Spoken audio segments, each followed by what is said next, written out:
What do we get? 10 renown? That's nice. Alrighty. Continuing chapter... whatever we're on. Chapter 6 now. "Where is Alette?" shouts Ivor, tearing through the nearest bandit, but you're already hobbling into the deep wood while they disappeared, ignoring the battle raging behind you. In a haze of pain, you start to think you've lost their tracks. Then you hear Alette screaming in the distance, followed by silence. You tear through the trees. In a small clearing, Alette lies with her back against a tree. Her hands and clothes are covered in blood. She stares vacantly ahead, unblinking. Beside her is the body of Onif, a arrow buried in his right eye, as if placed there by hand. She looks in your direction, then at Onif. "I killed him," she says.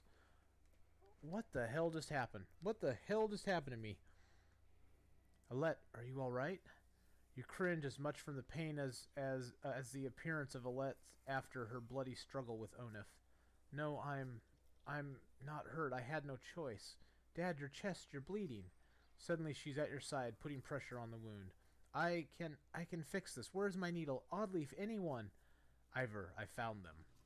As your sight goes black, you see Envid, Ivor, and Alette standing over you. Okay. Alette says, "Is he going to make it?" Your eyes open to the sound of Alette's voice. "Normally a wound like that, I only hope I did enough. I'll survive." Dad! Alette stops herself from hugging your bandaged chest, pulling your head to her instead. The words come out easier than you expected. Oddleaf? It's a good thing Envid was here. She's going to pull through, though it's a nasty wound. We managed to kill most of those traitors' sons of bitches, and the rest fled into the woods. There were a lot of people I couldn't save. You did everything you could, Envid. Nobody expects you to raise the dead. Ivan, that's what his name is, Ivan, Envid. What am I thinking? Ivan frowns deeply, putting a hand onto his forehead. Why did Onif do this, Rook? He was talking to you right before it happened. He thought my leadership would get us killed. Utter bastard. All this time we had no idea. Ekkel killed a good half-dozen of Onif's men by himself. He told me Onif was running Frostvalar the whole time. He left Frostvalar behind when he saw a better opportunity. Guess that relationship is over. Ekkel was always just the barking dog you put in the yard to find out who your enemies are. It was no accident Onif went after those of us from Sokogur. He must have thought with us gone he'd take the banner and the rest would fall in line. Or at worst they'd take all the supplies for themselves and leave the rest as dredge bait. We have to be more careful. We can't just let anyone join the caravan anymore. No, nothing changes. We're not like him. You're a better person than I, Rook. None of this changes the fact that Bellower is out there somewhere following us. Take that swamp around Sigerholm might buy us some time, but we've got to keep moving. Your body aches all over, but Ivor's right. The road calls. The caravan is already starting to pack up camp. Wow, that really sucked. Onif was a dick. Yeah, we should probably go talk to them and Oddleaf, but yeah, let's go talk to Ekkel first and apologize for being a douchebag to him. Look who it is, still not dead. How are things, Rook? I can never guess with you, Ekkel. I heard you helped drive off the traitors when Onif attacked us, and it leaves me always wondering, what's your deal? I'm not so hard to understand. Why don't you try asking instead of telling?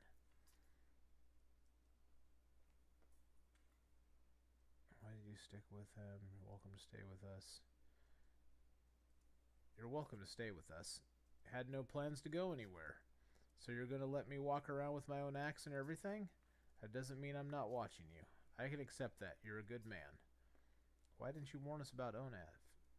Didn't I? How many times did I have to call him a traitor before you got the message? What you want me to say? Watch out, Onif's going to murder you and your whole family? He didn't fill me in on the details. He was always like that. In fact, I wouldn't be surprised if he tried to convince you to off me. But listen, I didn't need to know, so keep it to yourself. Why did you stick with him? I don't know, Rook. Family makes you do weird things. You know what the worst part is? We became kin when he married my sister. She died of a fever one night. But she didn't. wasn't sick. He killed her. I don't know why he did it. Maybe he just felt like it. I was so furious. I got so angry that I wanted him to beg. I could kill him without a second thought, but that wasn't enough. I wanted him to feel sick about it, puke his guts out. And somehow he turned into overtime. He never cared, and I gave up and did what he wanted. Don't know how it happened. But when I attacked you in Frostvalar, guess I'll say it wasn't my idea. I need to get going. And I need to take a piss. You're not the only busy man around here, you know. You shake your head as Eckel steps away from camp.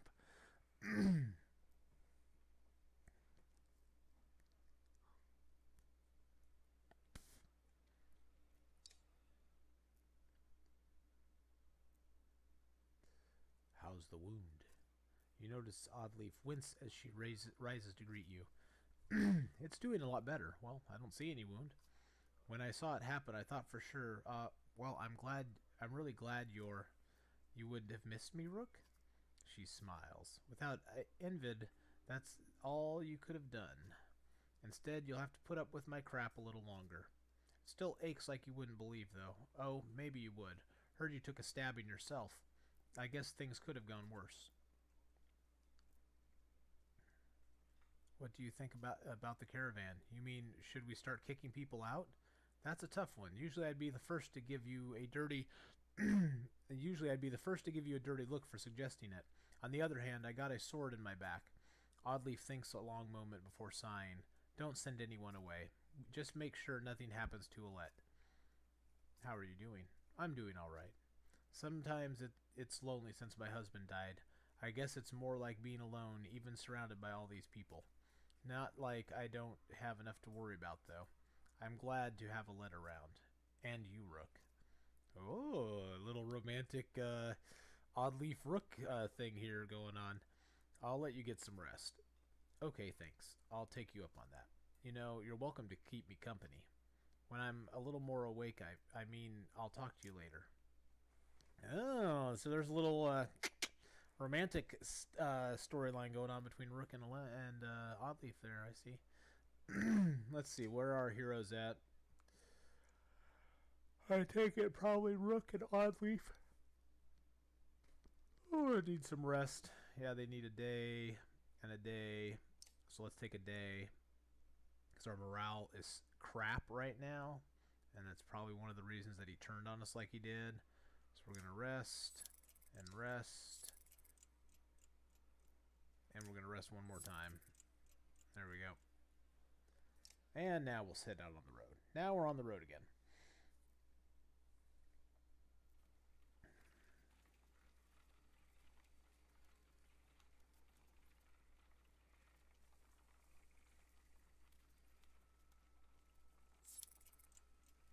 And the morale went down again. Looks like we're coming up on a town, though. Unar, the quirky old man with the leather headband, says, if there's one thing I know better than women and meat, it's, well, he smiles, well, nothing. But I know when a group could use some help. Just nod and let old Unar make everything better. No questions asked. No questions now. We'd appreciate any help. That evening, Unar clears his throat and loudly recites a tale of travelers ending with war and death behind them. Seeking hope instead, they carried on with courage, using heart and head. A strange poem, but the caravan is happy for a change of pace. Unar bows and turns to assist the cooks. The evening meal is larger than ever, yet the supply wagons seem more full than before. You look to thank Unar, but he is gone. Whoa. What the hell just happened?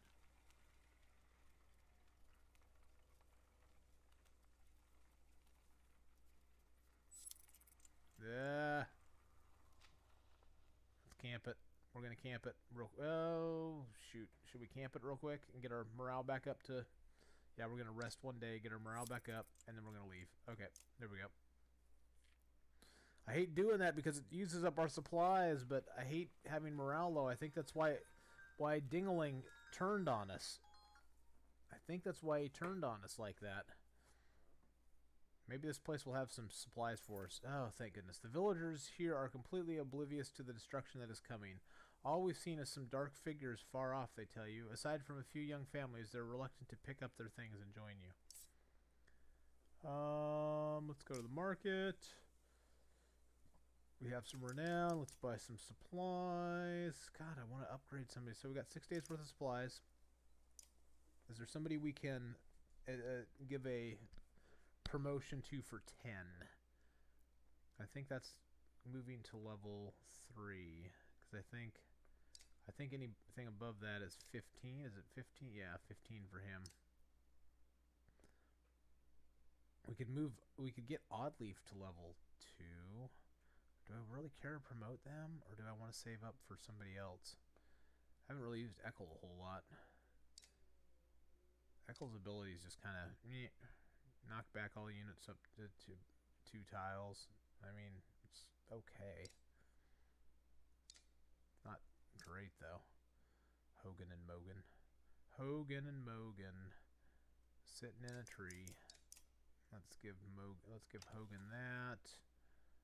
So now everybody has something. What stuff am I not using right now? I'm not using the +3 break, but that's a level 4 or higher, and he has... I can't tell what he has. Okay, I don't want to promote him. There we go. He has the thread, which gives him 1 arm per turn, 1 armor per turn. What could he have? He could have +3 break. Let's give him that instead. That's way better. This thread's kind of meh. What's this do? 1 strength resist for a level 3 person. What does he have on him right now? Okay, get that out of there. Protects from death unless his strength is at 1. That's good. What does he have? He has the +1 move, 10% dodge, strength attacks. Okay, yeah, that's way better.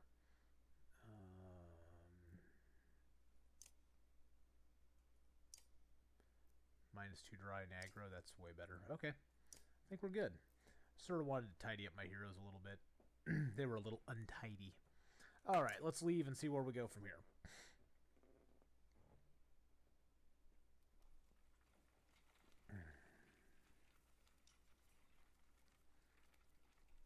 We only have 2 days supplies? What? How do we only get 2? Did I not buy supplies? Maybe I screwed up. Stop, a resolute voice calls from somewhere in front of you. The surrounding terrain becomes alive with armed figures surrounding the caravan. No need for bloodshed, the leader says. Leave a couple wagons and pretend you never even stopped here. How about you leave what you've got instead? The counteroffer takes the leader by surprise for a moment. We don't have time for this nonsense, hisses Oddleaf, loosing an arrow before anyone can react. The brigand leader falls over in a spray of blood. Something sinister in the way Krumer laughs about this turn of events convinces the rest of brigands to give up on their errand and beat a hasty retreat. I like your girl, Rook, he says, to which Oddleaf gives him a dirty look. Well, at least our morale went back up. Just shoot the damn brigand. Uh-oh, we're out of food. Someone's been nicking extra goods from the supplies, a concerned woman tells you. Counted them myself yesterday, no mistake. This keeps up. We'll be starving before long.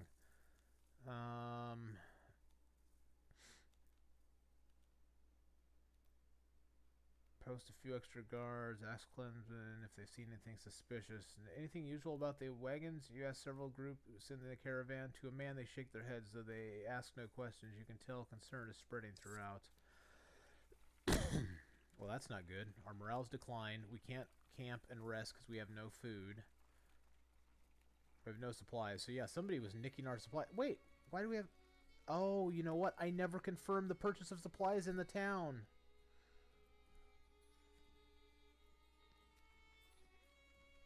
That was completely my fault. Now my guys are starving. I have tons of renown, but I didn't purchase my frickin' supplies. That really pisses me off.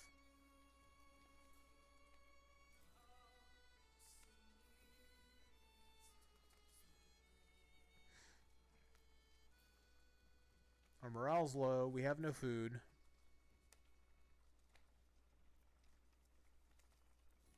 Oh, that's so annoying. Wonder which godstone this is. The imposing godstone of Bajoruf approaches. His severe image makes you feel like he's watching you even now. The caravan spreads out, happy to be free of the confining forest and in open fields. Hogan pulls you aside to show you some red berries growing in the ash tree that look like it was chopped down long ago. These shouldn't be growing here, he says excitedly. I haven't seen these in a long time. He and Mogan busily go about collecting the berries. In fact, in honor of Bajoruf, some of the caravans crack kegs of mead and wine before anyone can stop them. To the only god that matters, they shout. Everyone drinks, and you're glad for the merriment that has swept over the caravan. Join Hogan in collecting berries. What exactly are these, you ask Hogan? When I would travel to Borisgard with my father, sometimes he'd buy us a few of these, Hogan replies. Couldn't be a luckier find. See for yourself. You try one, and you can feel energy returning to your tired limbs. Not taking a few more would be a wasted opportunity, you figure. As the hour becomes late, the caravan is eventually ready to get back on the road. The day by Bajoruf's stone is one of the few moments that hasn't been tarnished by the specter of bad fortune, you think to yourself. Got Thistleberry. The Godstone. Did our morale go up at least? I think our morale went up. That's good. I gotta hate the dirt moments like that. As I get older, it happens far too often in games. Yeah, trust me, I know. Yeah, it's like we left town. I'm like, why do I only have 2 supplies still? Why do I still have my 15 renown? I forgot to click the frickin' confirm button. Oh, but at least we're approaching that. No encouragement or tales of glory will lift the spirits of the caravan. In the north, we have times like this, says one of the Varl. The other giants grin, raising tankards and horns of mead. Skull, they shout, and make short work of their drinks, explaining that each person takes a drink when someone tells a story that is more miserable than the last. Others join them for the second round, and mead is passed your way. Join the giants in drinking. Taking the mead and shout, Skrull! The crowd cheers and laughter echoes through the camp for hours as each person comes up with an increasingly more absurd story of woe.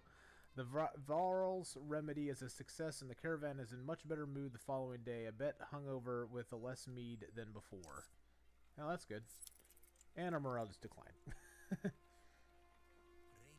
is more of a smattering of farmhouses than a proper town, though judging by stray dredge stalking through empty fields, it is barely even that anymore. Fabulous. -3 clansmen, minus some fighters, minus a Varl. Rainovic comes and goes, has a long series of farmhouses abandoned and crawling with dredge. The farmers have probably already fled to Borisgard. You try to hurry past, but eventually spotted. Dredge start ambling your direction. What is that? Points out Oddleaf up near one of the longhouses. In the distance, a large person, clothes seemingly covered in blood, is cursing loudly and stumbling about. He staggers into a longhouse, laughing. The dredge heading your direction turn back, roaring, and begin to pound on the longhouse door. They seem to be holding a grudge against this particular person. You doubt the door will hold long. Rush to help. Against my better judgment, we should probably do something, you say. The others agree, even though it means putting them at risk. As you quietly approach, the dredge have managed to splinter the door and break through. Hey, shouts the Varl wearing all red, standing on the other side of the dredge. Come all the way up here just for me? He seems unconcerned about the dredge as he hoists his enormous sword. I got an item, the Scarlet Feather? What? Oh. What's the Scarlet Feather? Oh. +2 move, -1 drawing aggro. Well, that's cool. Okay, let's move him down here then. Oh. He's required. Okay. Is he required to, So can I, like, swap him? Can I swap him? Yeah, I can. Okay. He's just required to be in the group. Let's go with archers. No. Let's go with, let's definitely go with him, because he's badass. Let's definitely go with, let's see. Yeah, let's definitely go with Grunolf, because he's a badass too. And we'll go with, let's go with Alette. I like her break armor ability. She's pretty good. We're going to move him down there. Move him even behind them. I want Rook to go last. I I want Gunnulf to go after the archers. That way he can position himself where he can do an AE attack and hit guys for all sorts of nasty damage. Alright, let's see what we got here. Let's see what we got here. Oh, look at all those nasty dudes. There's us. And we're in a hall again. We got an 8, 10, 10, 15. Wow, these guys are pretty weak. 19 armor, though. That's pretty badass. Okay, let's move him back here. I want him over here and him over here. What's this guy's abilities?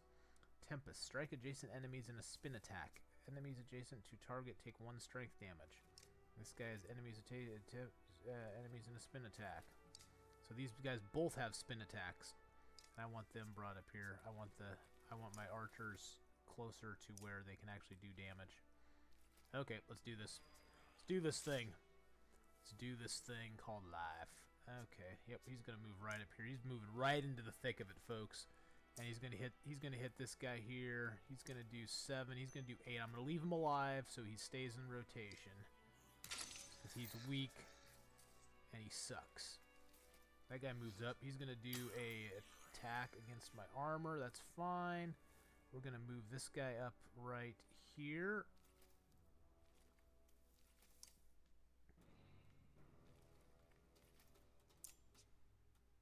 Oh, it doesn't hit that guy? Oh, I should have moved him over. Gosh darn it. That was my bad. Got only a 50% chance of doing that. He's only going to do like a point of damage to me, so let's break some of his armor.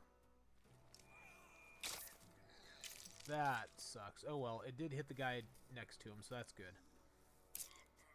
Ow. Ow, ow, ow, ow, ow. Oh, what am I doing here? Come on, Alette. Move.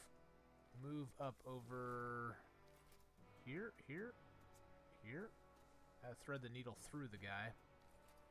If I move him there, he can hit him. It's going to take a lot out of her, though. I'm just going to move her up a little bit. She's not going to do anything this turn.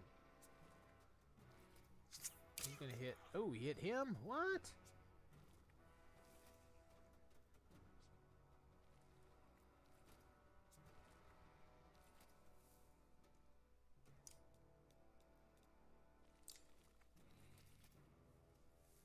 Let's see, she can hit any of those guys. Let's hit this guy here. Take him down a little chunk there. Uh-oh, what's he doing? Oh, armor break against her. That's not good. Okay, he's gonna move up here. He's gonna move there. He's gonna take out these guys, or he's gonna take out most of it. No, actually, he's not going to. He's going to hit this guy for... No, he's going to hit this guy for 8. Ah. Hate that sometimes it does that.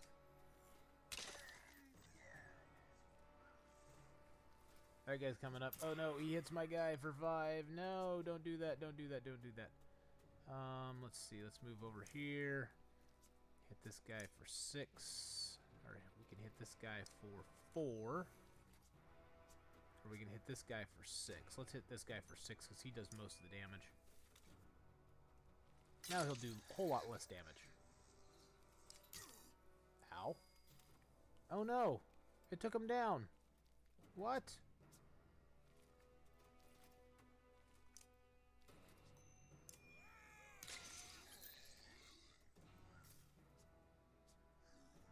He's got 1, he's got 4, he's got 8.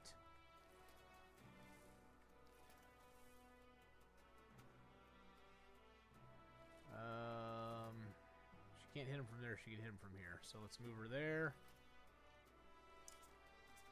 And she's gonna nail that. That's the one place where I disagree. I always use Rook first because he has great damage for an archer. Yeah, I've noticed that. I'd love to actually be able to use his whatchamacallit. This is gonna suck if she misses. No, she hit him. I want to try to I like trying to use his special ability, but it never seems to work. I'll try putting Rook first next time. Also, he can move through people, which I kind of like too. Let's see. If I move her there, She can do birds of prey on any of these guys. Let's do birds of prey on this guy. Birds of prey. Never miss. Oh no, hitting her again. It's not very nice. 1 and 1. Or we could move over here and do 8 to that guy.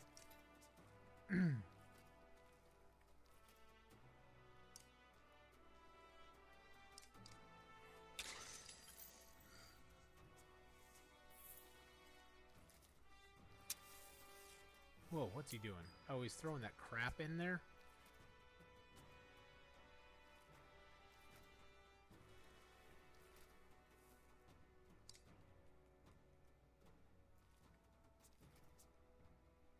Let's see, we'll go 6. Yeah, that'll do it. There, all the guys are really weak now. They're all like 2s and 4s, and that guy's at 5. He's the strongest. Oh, and he's going to do that? Okay, you do that. Let me know how it works out for you. I'm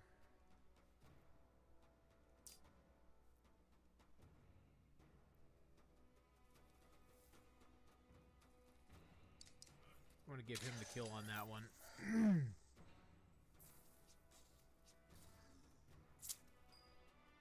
Deflect. Let's see. Let's kill him with Alette. I want her to level up a little bit if I can.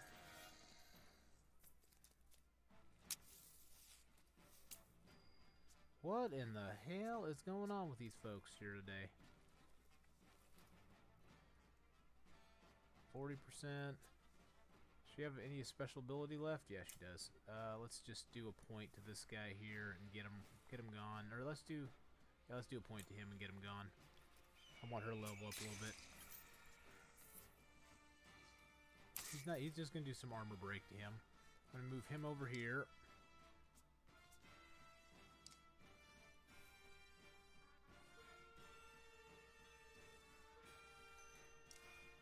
And smack. He's down to 1. Ow, that hurt. Ow, that hurt too.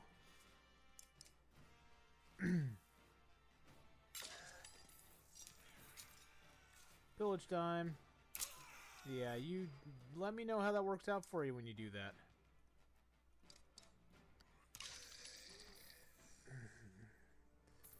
Well, I will definitely try Rook first, because I love his ability, his mark target ability, but I never use it. It never seems to I never seem to get around to using it. So I'm definitely going to try using him first next time.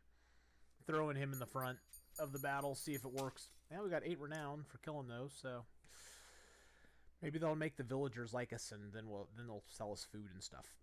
Welcome to my mead house, Sigbjorn's House of Mead. Wasn't expecting Navarro this far south, or this drunk. I can see that. There are people huddled in the corners of the mead hall, looking on with uneasiness. Who are all these? Who are you people?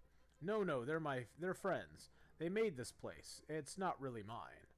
You lured Dredge back to a room full of unarmed people? What's wrong with you? Come on, I saved everyone in here. They shared some fine drink. The best drink.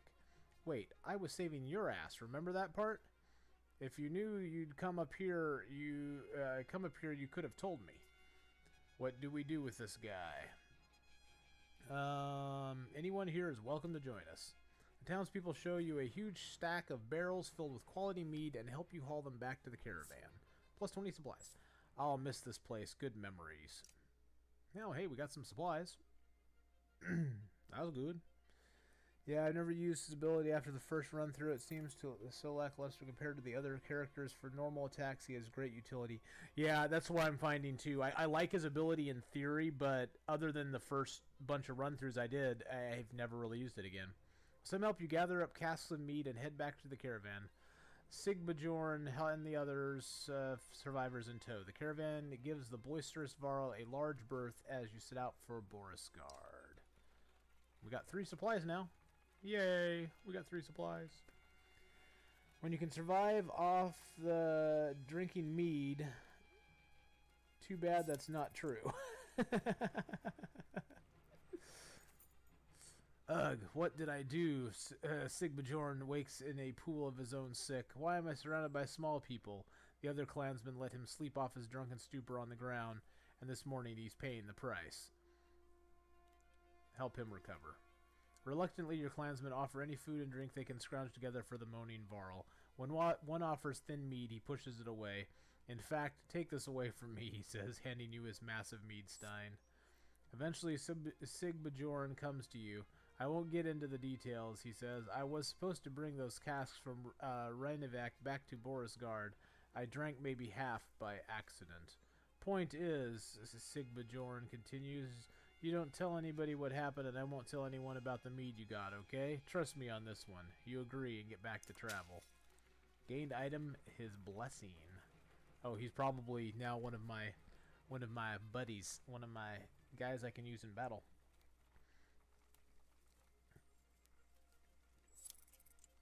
Morale declined. Yeah, of course it declined. Up ahead, a shout scouts. A scout shouts. A shout scouts. A scout shouts. Some giant hall. Maybe it's empty. You approach the structure but recognize none of the markings. The walls seem unsteady at best.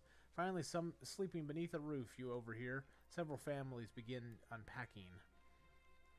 You keep everyone back until you're certain it's safe. Several volunteers search the building with weapons drawn. Just as they are announcing an all clear, a Varl leans against a support, which gives way, and a third of the structure crumbles. Luckily, no one is injured, but you leave the crumbling building behind. Well, that sucked. Probably would have been worse, though, if we had people camping in it. They probably would have died. And we'd have lost more people. Gosh, we have 33 renown and nothing to spend it on. -8 clansmen, -2 fighters. Harsh words from one mother to another draw the attention of the entire caravan. My daughter marries Ragni or no one. That reed-thin tramp you call a daughter won't provide sons. The insulted mother bares her teeth ready to attack. Worry on marriage another time. Explain yourselves. Ragni chooses my daughter or on his own, the insulted mother says, but this one thinks I have something to do with it. Launching forward, the first woman flails wildly, shouting, liar. The women are separated and eventually calm down, but you worry this is far from over. Pfft. Stop worrying about people getting married or whatever. Oh, hey, look, we're here. As we pass steep cliffs, the sprawl of Boersgard comes into view. A city of contrasting rich and poor, opportunity and gamble. Our best hope for salvation, or our graves. Dun dun dun. Let's buy some supplies this time. Oh, and that's the end of chapter 6. So we are going to end this here. I'm going to